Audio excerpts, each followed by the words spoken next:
Podcasts on UNC-TV.org are made possible through the financial contributions of viewers like you, who invite you to join them in supporting UNC-TV.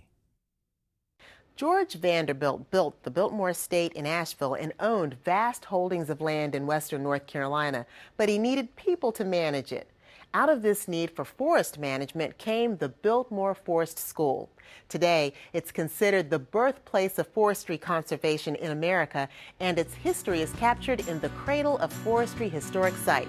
Let's join producer Derek Long as he travels to the school located in the Pisgah National Forest in Transylvania County.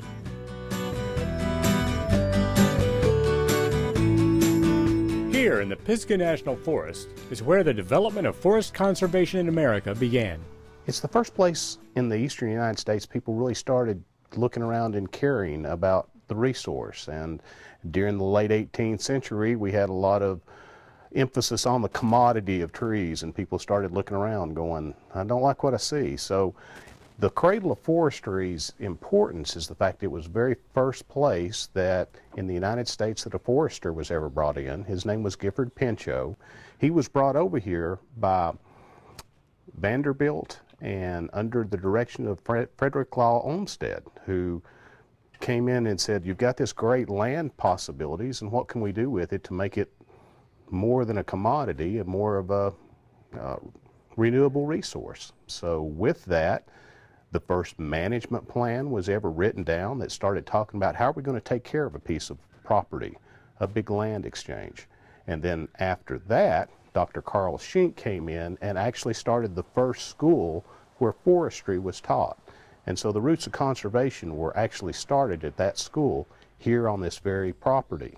So this was the very first place that people started thinking about, maybe we put a road in on a grade rather than just a straight line between two different points. Maybe we plant trees instead of just cutting them and removing them.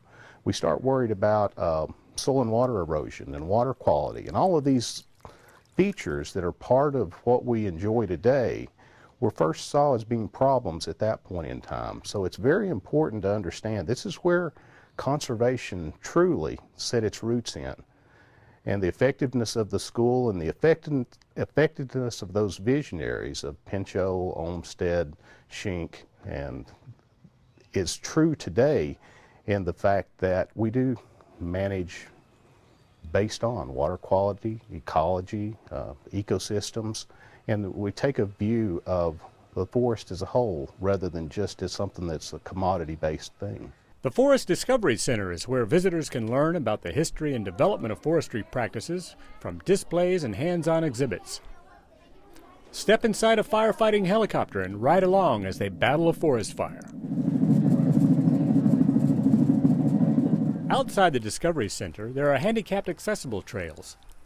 The Biltmore Campus Trail takes visitors through some of the historic buildings and cabins used by the forestry school. We do have living history demonstrators that help the cradle buildings and facilities come alive. It gives you the feel of that late 18th century, early 19th century lifestyle.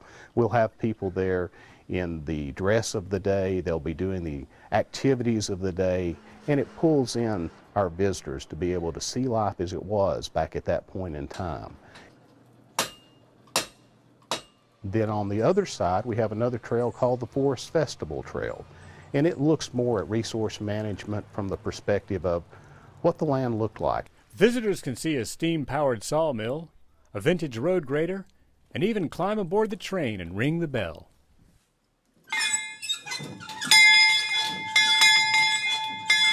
It's just a fun place to get out in the forest and enjoy a natural setting and surroundings.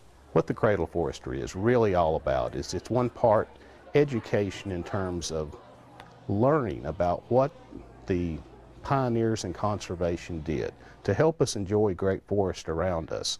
And then the second part of the Cradle of Forestry is actually to get out and enjoy these trails, enjoy these facilities, enjoy the activities. All of this combines for hopefully a very good experience to the visitors who visit the Cradle of Forestry. This is Derek Long for North Carolina Weekend.